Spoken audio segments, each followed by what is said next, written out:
Straight ahead on this week's Working Woman Report, we'll introduce you to the reigning queen of retail real estate, who shares her advice on how you can secure your own glamour gig. Plus, she traded in the Derby rink for the kitchen sink. Meet one fierce female who's cooking up a healthy alternative to some of your favorite bakery bites. Plus, what if you could change your life by taking control of your hormones? We sit down with a woman who says she's cracked the code to better health. What's your idea? If you're ready to change your life and start making your passion work for you, listen up. The Working Woman Report is here to help, and it starts right now. Hi everyone, I'm Allison Hans and welcome to the show. As one of the most successful real estate brokers in the world, our first working woman has played a key role in shaping retail corridors across the globe. And that took this business magnate from shopping addict to retail queen.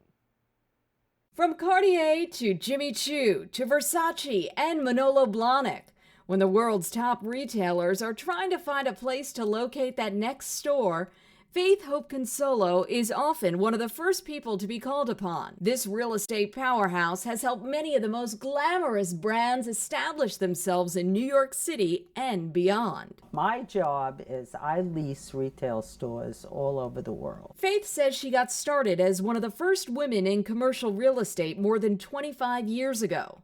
At that time, she says she was trying to figure out what to do with her life when she realized she could combine her love of shopping and travel for a greater purpose: real estate. I decided that I knew the brands, I knew the stores, I had traveled.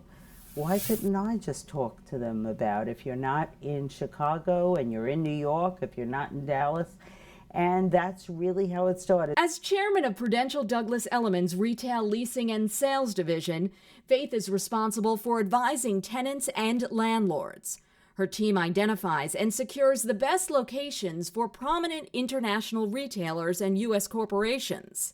Since joining the firm in January of 2005, she's completed several multi-million-dollar deals that have established her as a go-to source for what's hot in the real estate market. I have a goal every day, and my goal is to touch some new people, to help some other people close deals, to help my clients find that dream store, that dream location. And sometimes by helping them, we make it a team. You become part of their business. Their goal is your goal. This is not just to lease another store. This is to help everybody win and be a success. And Faith certainly has the success part down. She showed me around her New York City offices where articles line the walls chronicling her triumphs. Over the years, she's received countless awards, including being named one of New York's 100 most influential women in business by Crain's. This is like marriage, you just keep trying till you get it right.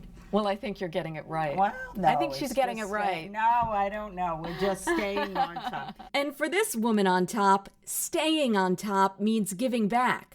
She's deeply connected to several women's organizations which support women succeeding in real estate. I do a lot of hand-holding for women's organizations.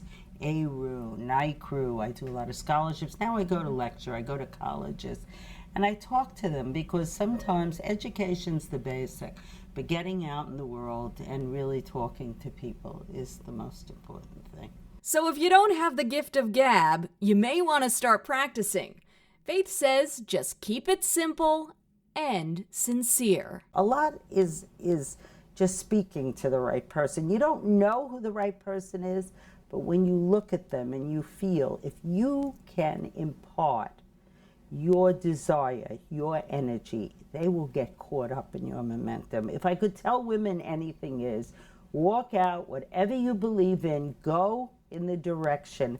And when you speak sincerely, people will catch it from you. They will want to make them a part of your dream. You can do it. If I did it, the art history student now doing business, you can do it. Everyone can do it. As Faith mentioned, she's a member of the local chapter of CREW, a North American organization dedicated to advancing the achievements of women in commercial real estate. Every 5 years, CREW surveys the industry on gender equity. The latest findings show women have come a long way, but there's still work to be done. Between 2005 and 2010, survey participants reported a 7% increase in the number of women in their organizations. Women's compensation also improved. The 2010 survey found 11% of women earning between $100,000 and $250,000. That number was up from 8% in 2005. Through mentoring and support, Crew encourages women to continue making strides toward equal pay by being better negotiators and knowing what they're worth in their fields of expertise. To learn more about Crew, just visit our website, workingwomanreport.com. Well, commercial real estate is one of many industries seeing an increase in the number of women who are taking over at the top of the corporate ladder. According to one author, thanks to female communication skills and other characteristics, we could be seeing a lot more women leading us into the future. Have you ever pondered who will control the future of the world? In this case, we're not talking about which government or which country will lead the way. Rather, we're talking about which sex, men or women. We talk about sort of the archetype of the traditional leader being really aggressive, domineering, command and control. What we saw was the opposite. People are actually looking for leaders who would be more collaborative, more selfless, more empathetic, and more nurturing. According to this man and his research team, it's women who are changing that traditional archetype into something much more feminine. We studied over the last 3 years data amongst 64,000 people in 13 countries, and we started to see the emergence of what people described as feminine skills and competencies becoming more important to modern leaders today. With that research, John has written a new bestseller entitled The Athena Doctrine. It outlines why women have a jump start on the future and how men can learn from them. John and his team elaborate on a list of top qualities that put women ahead of men as leaders. Qualities like connectedness, empathy, and flexibility. We're in a new age with many old minds, and the task of a leader is to adapt yourself. But what does this mean for men? Can they learn new traits that will help create a better future? Oh, it's a huge opportunity for men. That's why I'm here. The middle-aged, bald guy is here to, really say it's big opportunities for a new direction on 21st century leadership. So armed with our data, we're conducting and building out leadership workshops that allow corporations, management teams to go in, men and women, and really understand where they fall on the spectrum of the data we've collected, and then sort of build out ideas for how that team can be more collaborative, more inclusive, more nurturing with the way that they think about their problems. Along with writing his book, John's research is also aimed at giving back to the community. Proceeds raised by his research team will go to the United Nations Girl Up campaign. Its focus is giving American girls the opportunity to become global leaders and channel their energy to help some of the world's hardest to reach adolescents. To learn more, just visit our website, workingwomanreport.com. We're just getting started on this edition of the Working Woman Report. When we come back, meet the woman who's putting a new spin on an old favorite. Find out how she can turn your next party around. Plus, learn how this Derby darling stepped off the rink and into a successful baking business. Now she's rolling in the dough. Stay with us.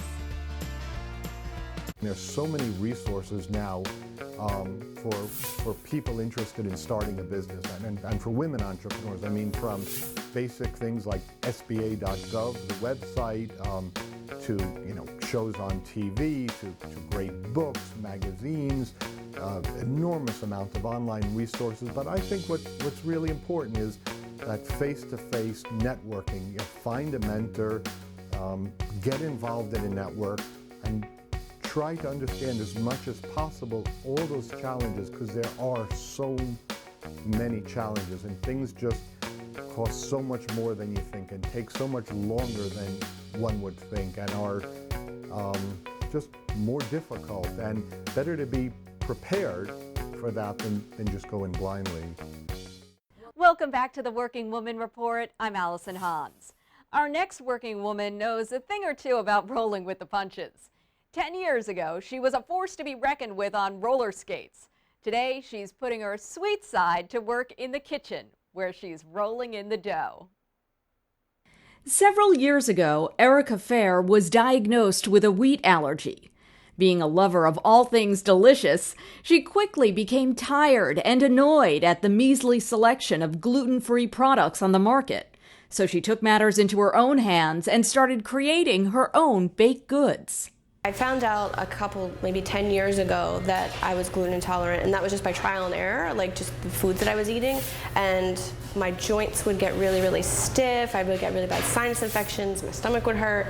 So I just kind of took it out of my diet, and then so I was always baking because I wanted a really like awesome brownie or pizza or something along those lines, and then it just kind of progressed. And awesome doesn't even begin to describe the brownies Erica makes.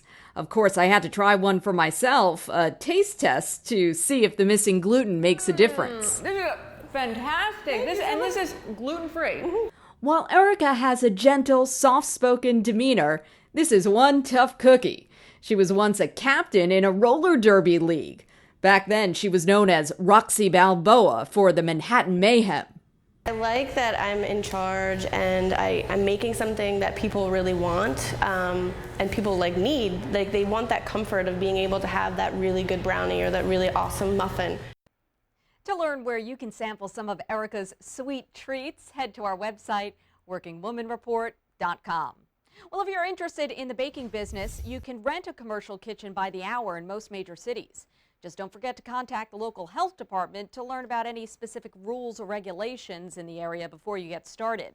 For more information about the rules and regulations in the baking business, simply visit our website, workingwomanreport.com. We now move out of the kitchen and head into the classroom. Our next working woman turned what was once a part-time job that helped her pay for college into a successful business. Today, she's helping students around the country make the grade. I was sitting in my dorm room one day and saying, wow, how could I do this all the time? This is so much fun. It's so rewarding. And I said, let me start a tutoring company. That's what eventually led a New York University student to turn a part-time job into a full-time career. And so Alexandra Maisler created Thinking Caps Tutoring. I just jumped right in. I don't think I gave thought to the process in the traditional business planning sense.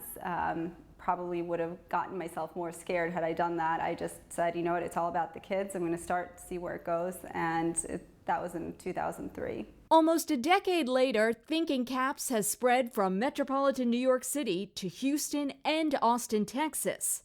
But before expanding, Alexandra did market research to make sure there was a niche she could fill without compromising her standards. What was consistent is that a lot of students were struggling not because they didn't understand the material or they didn't understand a particular subject matter. And this accomplished businesswoman and author has some advice for anyone who's thinking about starting their own company. To understand that long hours are not 8 or 9 hours, but they could very well be 10, 12, 13 hours.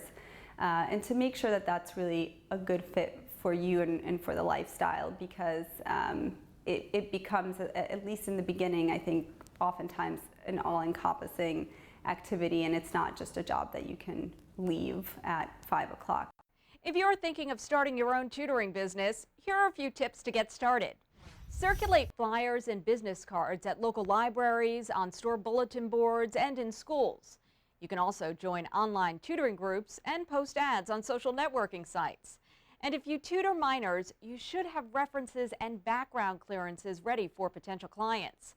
You can always find more information on our website, workingwomanreport.com. Still to come on this edition of the Working Woman Report, struggling with PMS, stubborn weight gain, or having trouble getting pregnant? Meet the woman who's cracking the code on how to look and feel your very best. And we'll introduce you to a woman who's putting her own spin on a classic. Find out how she can really turn your next party around. We'll be right back. Hey everyone, I'm Laura DeAngelis. Today's the day I want you to stop shying away from one of the best body weight exercises out there, the push-up. I know they scare a lot of people, especially women. But the thing is, push-ups burn a lot of calories, work virtually every major muscle group, and they make you strong. Now, push-ups are all about proper form, so I'm going to show you how to set up for them and get them done. So you want to make sure that your hands are slightly wider than shoulder width apart, facing forward, your feet are behind you, and the wider that they're spread apart, you're going to have more stability. You want to get into a full plank position by drawing in your navel and squeezing the glutes and lifting your body up to a straight line from head to toe, keeping your neck neutral. Using a 90-degree angle, you're going to go down to the floor with your chest, keep that core nice and engaged, and push straight back up. Now, as soon as you feel your form start to suffer, if your back starts to arch, or you start shooting your booty up to the sky, it's time to stop. You can also try an elevated push-up, and my favorite place to do that is in a park using a park bench. Basically, the same rules apply. You want to have your hands a little wider than shoulder width, have your feet back as close or wide as you need for stability, and then as you bend down, you want to draw in your navel and squeeze your glutes, lower down using a 90-degree angle, push back up. And remember to keep that neck nice and neutral as you do your push-up. Another modification is to do the push-ups on your knees. Basically, you still want your hands a little more than shoulder width apart, facing forward. You're going to be on your knees, and you're going to still keep the navel drawn in and glutes engaged as you lower down to the floor with the chest and then push straight back up. Again, keeping that core engaged is going to make this all the more easier. And again, as soon as you start to feel your form is suffering, that's when you know you're done. Be sure to keep a fitness journal so you can keep track of how many push-ups you started with and then see how many you add along the way. You will be amazed at how seeing your progress on paper can motivate you to keep on going. Remember, feeling strong is a great motivator when it comes to staying the course on your journey to have fun, be fit, and feel fabulous. You're watching the Working Woman Report. I'm Allison Hans. Our next working woman found her calling after suffering from a number of health issues, ranging from weight gain to severe acne. She says women can conquer everything from PMS to insomnia, all by taking control of their hormones. I was ready to begin my life. I was planning to become an OBGYN. And my body, all of a sudden, went into total hormonal collapse. It's a story Elisa Vitti spends a lot of time reflecting on and now speaking about to women everywhere. A story so compelling, she was asked to tell it during a recent TED Talk, specifically dedicated to women, an honor few professionals achieve. Couldn't get up, couldn't go to sleep, couldn't have any energy. It was a nonstop nightmare to wake up not recognizing yourself and not knowing how to live in the body that you had. Elisa tells us 15 years ago, she ballooned to 200 pounds and developed horrible acne. She also had her menstrual cycle only once a year. She later discovered she wasn't alone in her struggles. She had a condition called polycystic ovarian syndrome, a disorder that causes problems in the endocrine system. Doctors say it's more common than many people realize and affects 5 to 10% of the female population. It was a very pivotal experience to realize that I had a systemic endocrine issue that needed a holistic, systemic, integrated approach. And I discovered how to use food as a lever to manipulate hormonal biochemistry to make it work for me, not against me. That's when Elisa decided to become an integrated nutritionist. Shortly after, she founded an organization called Flow Living and wrote a book entitled Woman Code. I've been touring and talking to women about how they can lean into their hormones and use them for their benefit in their lives, not only with how to use food to make their hormones work better and relieve symptoms, but then how once their hormones are working the right way, they can use those hormones to have better career opportunities, better conversations with their partner, have a better sex life, have more success in their workouts. You can basically get anything you want if you know how to hack your hormones. Elisa's book and organization follow one main concept. If you can take care of your hormones, you can take care of your health, something she speaks about during Flow Living podcasts on her website. And each of these 4 phases have distinct hormonal ratios that give you access to a whole different set of biochemistry and neurochemistry. Now a nutritional expert in women's reproductive endocrinology, she hopes to continue her research and help others realize the importance of balancing their hormones to better their lives. Then you can really become that powerful change agent that you would like to be. Alyssa has also set up an online program featuring plenty of information and even counselors to help guide women in their quest to take control of their hormones and lead a healthier life. To learn more, just visit our website, workingwomanreport.com. Well, for some business owners, inspiration can strike at the most unexpected moments. And that's exactly what happened to our next working woman, who traded in her 25-year career in food imports to try her luck at pursuing her dreams in home decorating. Now her business is creating unique pieces and helping budding entrepreneurs. Now your office is this way? Right here, let me show you. Great. Nancy's signature product is a fresh take on an old standard.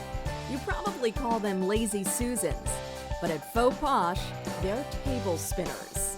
I call them table spinners as opposed to Lazy Susans because, I don't know, there's nothing lazy about it. I love Lazy Susans, but they were always small. And I didn't think small was purposeful. And I need to do a little bit of varnish. I do everything really very scientific. I recycle as much as I can. Nancy calls her home decorating work purposeful art and designs for multiple uses. She does everything herself. And like most entrepreneurs, that's a strength and an Achilles heel, or toe in Nancy's case. So I'd like to have a carpenter that can cut the designs that I see in my head, so I don't have to do a lot of the stuff myself. I'll go into lumber yards and some of them will let me use their equipment, because as you'll see, the office space that I have here is no bigger than a utility closet. You know, I turn, something hits my head. I already broke a toe dropping something on it, so you know, it's all part of it. I asked Nancy what it's like to be her own boss after so many years working for someone else. I never use the word boss, because boss has negative connotations to me. I never want to boss anybody, but I'd like people to work for me, and I'd like them to help me, and I'd like to help them too, because I think everything in life should be a two-way street. And I hope that, you know, I can make this work. If not, I'll say I gave it my best shot, and I'll find something working for somebody else that I like to do. But I really don't think that's going to happen, because I really think I have a lot of good ideas. We use a glaze when you're doing a faux finish, because the glaze keeps what's known as an open time. It keeps the paint from getting dry too fast. That's the trick of faux finishing. Like most early stage entrepreneurs, Nancy has an abundance of brilliant ideas and a shortage of cash to bring them to life. But Nancy adds a dash of philosophy to her recipe for success. I don't have enough money to back my ideas, so you might see me on the Shark Tank begging, pleading. But that's an opportunity. I use a softening brush that just sort of sweeps and swirls the colors into one. Faux Posh is more than just a business for Nancy Levine. It's her now or never bid for the peace of mind that flows from unleashing her long-hidden creativity. And that's how you get like a faux effect. The lighter your hand is, and you can guide the way you want it to swirl and the colors you'd like it to be. And that is creating a faux glaze effect. If Nancy has her way, Lazy Susans will someday be known as Lazy Nancy's. To learn more about her creations, just head over to our website, workingwomanreport.com. Well, that wraps up this week's edition of the Working Woman Report. Be sure to connect with us in the social media world. You'll find us on Facebook, Pinterest, Twitter, and Instagram. And of course, there's always our website, workingwomanreport.com. Tune in next time for more inspiring tips and ideas from our fantastic women. Who knows? You could be next. See you then.